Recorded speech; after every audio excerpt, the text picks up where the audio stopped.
Yeah, Bryson, it seemed like once you decided to run, the avalanche started. Why did it take you so long to get going as a runner? And there in the second quarter, when you had 72 yards, just talk about that and how they excited thing.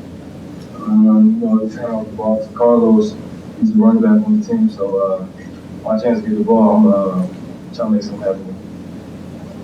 Be able to score 63 points against the Big Ten defense. What does that say about where this offense is right? A couple big plays happened throughout the game too. Brody returned the kick. He returned the interception and Philly Brown probably returned. So we just got to keep clicking like that. Braxton, as far as learning the offense, where would you say you are right now? I know this is your first year offense. It looks explosive, but are you still learning offense? What would you say about that? Yeah, I'm learning every week, man. They throw new stuff at us every week, so just trying to get it down pat. Braxton, obviously, first quarter, you guys had 17 yards of offense. You end up with close to 500. What happens between the first quarter and the second quarter? And then once it gets rolling like this, was this the most extended period of this offense being what it is capable of? I don't believe this is what it can be capable. I think it can be better. We made a couple minor mistakes out there. We'll watch film tomorrow. So I say we got a lot more to do. Braxton, how was Coach Meyer putting up 63?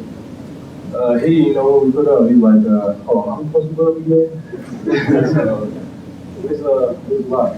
And when Coach Meyer got here, is this sort of maybe what you thought the potential was for this offense? Do you think games like this were possible with this offense? Yeah, absolutely.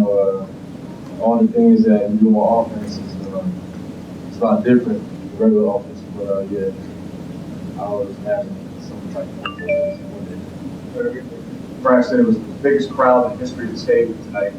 I just wonder what playing in this atmosphere was like. Obviously, it was different. Can you describe how different it was, what it was like to perform in that atmosphere? Man, the fans were electric. And, the defense out there, they was just so loud. That's why I think it was bothering the offense and Nebraska a little bit. It was, I can hear them. Definitely. Braxton, the second interception by Bradley Rowe, you guys were struggling before going into the second quarter. How much did that really unite the offense to get you guys going? Oh man, he does it all the time in practice, but finally he brought it to the field. But when you get plays like that, you got to score after that. So it brings a lot of excitement to the offense. After getting injured last year in this game, was that a lot of motivation to get out there and score a lot of points and have a game like you have tonight? No, I really look back at it. Just came out there, do the deal of what we had to do, with the ball down there. Braxton, what part of the offense are you most impressed with? I mean, you can certainly spread the glory around here. Hyde, tight ends, Billy Brown. Well, where do you get the credit besides the O-line? Man, the tight end, they actually got to shine today. They had to work hard so hard throughout the run game blocking. So now they finally get to catch the ball. So I'm proud of them. Is time for one more? Has it sunk in? You guys are 6-0 now, a chance to go 7-0. How good does it feel? I mean, what's it mean? What's the feeling, I guess, down the road? Man, we celebrated right now. We got to get that towards tomorrow. And hopefully we'll get All right, thanks, Braxton. Coach will be up here in a minute. I want to give a lot of thanks to our crowd, the Buckeye Walk, the Skull Session, and that was one of the great evenings in Columbus and Ohio State. But I really appreciate that. I mean, I never want to let that go without telling the fans that was tremendous. Also, our student body and Quick Cows. I mean, it's really cool to watch guys really buy in, and not only the team but the fans. And that was from the bottom of my heart. I want to make sure everybody knows that. And well, that's not a great story, but it is a great story. I'm a good day for Ohio State tonight. Give credit where credit dues. Also, I thought the first quarter was a train wreck for our offense, but it was because we played very good defense. And they went to a lot different. They came out and they hit us in the mouth. We had to keep going, but our offense line eventually took over that game. And we have two good runners right now. We have a quarterback. Obviously, it's kind of ridiculous running the ball. And then Carlos Hyde is a guy that started to earn a lot of respect other than that during fumble. But he's running hard, and then Rod Smith came in and pounded it too. So you can see where we are. We're kind of a pound you offense right now, which is, I don't mind that. I've not had a lot of those, but I mean, it's a pound you offense. And we still need to do some other things, but we also, opportunity on a couple, I think, 2 touchdown passes, right?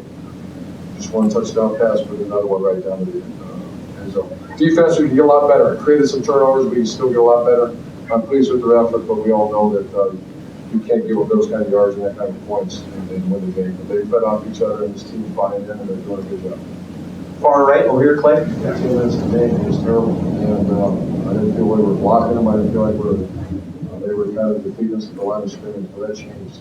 And people are asking that. I don't really know what changed, other than that guys played very well. So I'll have something more for you next week on exactly what happened. Braxton said that. Just got caught up in the moment. Caught up in the moment. Is this when you got here and started evaluating the talent? Did you think this would come? Did you think this offense would be here this season with the guys you had? No. I didn't think our offensive line would come to, you're playing a tight end and right tackle. You're playing a bunch of guys that hadn't played a lot of football and do honestly, I can't look very good. They didn't look the way we wanted them to look in January, and they're good kids, though, good tough guys, and they're the ones that really developed. I mean, like really developed. And even early in the season, I didn't feel it. I didn't feel us change line of scrimmage against those early teams, and I'm starting to feel us change line of scrimmage. We know how fragile that is. And they have a bad, hitting them a bloody nose tomorrow, and it's not a very good offensive line. So we don't have a lot of depth, but Coach Warner and those guys got something going right now. They're changing the line of scrimmage and get some very good defensive lines. The last 2 we played, those are very good defensive lines. Right front, Tim? We're talking about number 1, Roby's pick 6, which kept y'all in the game. I mean, it was kind of odd there. Dark day. There was a dark day there for that first quarter. He stepped in front of that Philly Brown on his punt return. Those kids that hear those, we do a little ceremony after the game, listen guys talk, and they performed well. And every one of them to a man said that when the offense is struggling, you have Roby, and then also the punt return, and when the offense goes out. I think we had a couple long drives, in 300 minutes, but where our defense is on the sideline and we're just methodically moving the offense is moving the ball. So right now the feet on the turn. Did you see a difference, though? Obviously, first quarter, like you said, was a train wreck, and suddenly Braxton went 72 yards. Was that the ignition point? No question. That's we wanted to really rely on Carlos Hyde a little bit and pound him. I felt the way he earned it, and I made that comment after what I saw in that last drive against Michigan State that maybe we can pound the ball for 5, 6, 7 yards. Some people would say it's not the most exciting thing. It's pretty good to call a play on 2nd and 4, though, 2nd and 3, and that was the plan, and the plan was not working in the first quarter. And I think Braxton obviously changed the game. Second row, Adam? Urban, you guys are ahead of schedule now. What does that mean for the future, especially on offense? For this team? Well, we had a bunch of recruits in our locker room afterwards, so we start talking about future. That's the name of the game, is about recruits and players and continue to build and keep going. So I'm very pleased with where we're at, and also been doing this long enough to realize that you have a bad week, you have a bad night tonight, you have a bad something. I don't want to be the downer, but we're not there. We have a long way to go. And the good thing is these guys know they're anxious to get into work tomorrow. I think that's so man, they said that tonight. We can't wait to get to work tomorrow. Far right, at Boston? Urban, you just touched on Carlos and you referenced the offensive line playing better. How much of it, though, these yards after contact, the way that Carlos is battling through, is him making some plays for him? I think I'll let you know what. It's a great question. I don't know his post-contact yards, but I also saw the line of scrimmage change. I mean, you could see the line of scrimmage. When he was getting in the line of scrimmage, it was 2-3 yards down the field that he's going to. So that's a big guy like that. You get him started. It's hard to bring down. He has to get started. He wasn't getting started in the first quarter. But that offense line did it in the third and fourth. 2 more questions. Obi? Coach, Obi Stillwell. You've been known to call guys, say, that's my guy, as guys graduate kind of through your program. Did you get any new guys tonight? A bunch of them. I like that. I don't know if I'm prepared to say that. I got a bunch of guys in there right now. I think my guys right now are that offensive line. I just love that. I could just see what they did tonight and see the reaction in there and know what they've done to them. It's a great question. There's more to this one. Last question, Bo. Urban, you said in the lead up to this, you wanted this place to be an inferno. Those were two pretty iconic helmets hooking up, and that was a pretty special night. Did you enjoy, did it live up to what you kind of hoped it would? It sure did. And like I said, I started off that conversation when I asked it to be an inferno, and it started from day one. I mean, but at the time we started at 6 o'clock or 5:30, we came walking down those stairs, and that whole line of people we closed in the Buckeye Walk, because I want these people. I did like the first couple of weeks. I saw a bunch of people. I saw players with headsets on and listening to the music as they're walking down. That's not what we want. What we want is fans. There are. It's Ohio's football team. It's a great state of Ohio's football team. Come on and enjoy your players. They're playing hard for you. So that's I love every minute of it. Coach, thank you very much. Well, pick six kind of changed the tone of things, and certainly came at a time when your team needed it. Talk about that if you would. It was just something that I had talked about with another reporter earlier in the week that I needed to get a pick this week. I didn't have one all year. I just knew it was a big deal for my team if I got a pick six. So I dreamed about that. I saw it. My dad texted me this morning. I was like, I had a dream you got a pick six today. I'm like, dang, I'm gonna get it. I had the same dream, so I mean, it's just some stuff like that. It just like happens. It's just crazy. So I just want to make as many plays as I can for my team, and I was glad I was able to complete it. Bradley, you just jumped that route. Just talk about it. Yeah, I saw it on film, and when they line up in a certain formation, they run certain routes and certain like downs and distance. So I saw it, and I kind of thought about it pre-snap. So when I saw him running the route, I just jumped it. Kind of a tough start for the offense, so it was well needed, big timely play for you guys.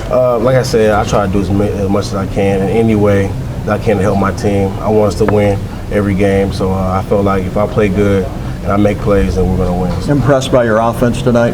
Oh, impressed. How many points they have? 63? 63 points. That's crazy. On a good quality ranked opponent. So it's a whole good team win. Just the whole field, I'm just so happy right now. I'm just glad we won. Well, you didn't have all 63 though. You got 6 of them, so you got to give yourself a little credit, right? Right. I mean, it's a team thing. I mean, Ohio State has 63 points, so that's all that matters to me. Bradley, you said earlier in the week that you were watching them on film. You had seen a few of those routes. On those 2 picks, were those ones that you were you knew both that were coming? Both of them were routes that I had seen on film. I told somebody that I was gonna try to get some picks on some routes that I saw. So. And they don't really throw that much, so I want to capitalize on my opportunity. So when I saw it, I played the ball, and I just made a play. How big a challenge was defending Taylor Martinez? I mean, he's obviously fast. I mean, he's a fast quarterback, and we just want to contain him as much as possible. And I feel like we did a decent job at that. Halfway point, 6-0. I mean, how do you look at the rest of it now? We're trying to go 12-0, win every single game. So trying to get that AP number 1, win a national championship. So that's our goal. That they can't take away. They can't take that away. That's Bradley Roby. The plan was to stop the run, and if we get them in a third down situation, that's where we wanted to be. And our coverage really paid off tonight on some of those third down with Roby and Orion picking off the ball, so it worked out for us. It's a tough offense to stop, especially because Martinez is such a threat. What was it like to try to manage him through the game? Because he had some moments. He's a playmaker. He really is, and it's extremely hard. You can play. Everyone can do their job to a T, and he's going to make something happen. So he was tough for us to stop. Fortunately, we were able to hold him enough, and our offense got a spark and went off. So that was a big win for us. When you get a sack on a guy like him, is it like a double win because he's just so elusive? Yeah, that's why I tried to get him from the back where he couldn't see me. So, he's a very elusive guy. You're probably not going to catch him if he sees you. So, we were able to get some good pressure on there today. That was everyone, team effort, good coverage, great games up front, and we're able to get in the backfield a few times. You said up front, do you feel like this defensive line is really starting it's coming together and getting to the point where you guys hoped it would be? Yeah, I think we're getting some confidence. We still gave up some big plays today, which we don't want to see, but I mean, everyone was flying around hustling, and that is what you want to see. So we'll shore up everything on the film tomorrow and get back to work. John, what was it like to be on the field to perform in that atmosphere? 106,000, the biggest crowd in the history of the stadium. What was different? What was unique about it? That's primetime football, and that's what you come to Ohio State for, under the lights against a highly ranked team, a very good team. They were very physical, very fast, so we just really had to come in, step up to the challenge, and we did a pretty good job today. Seems like you punched them in the mouth early. I mean, I know they jumped out to 14 points and what have you, but what do you think you did that kind of turned that around? What are the things that were being said in the defensive huddle? We just had to stay calm. We gave up some big plays early, and they were able to get on the board, but we knew we just had to keep fighting. Roby was able to get a pick, take it to the house, and that was a big spark for the whole team, and the offense really took off after that. And it's always that one guy starting to riot, and Roby was that guy tonight. John, just talk about getting a sack on that first possession. Looked like you beat the left tackle right off the line of scrimmage. Just when you see it open up like that and you got a clear shot at the guy, what's going through your mind? Don't miss or what? Well, I mean, it was a great job by Garrett Goebel, and we had a game on where I was going to come up and under, and it's really up to Garrett if I get through or not. And he held that guard's attention, and so it goes to Garrett. So Garrett technically should get that sack because he did all the work. I kind of just ran straight. If you had to grade the defense's performance today, John, what would you give it? Well, I mean, you have to watch the tape. It's hard to tell out there. Effort, I'd give an A+, and that's what you always want to see first and foremost.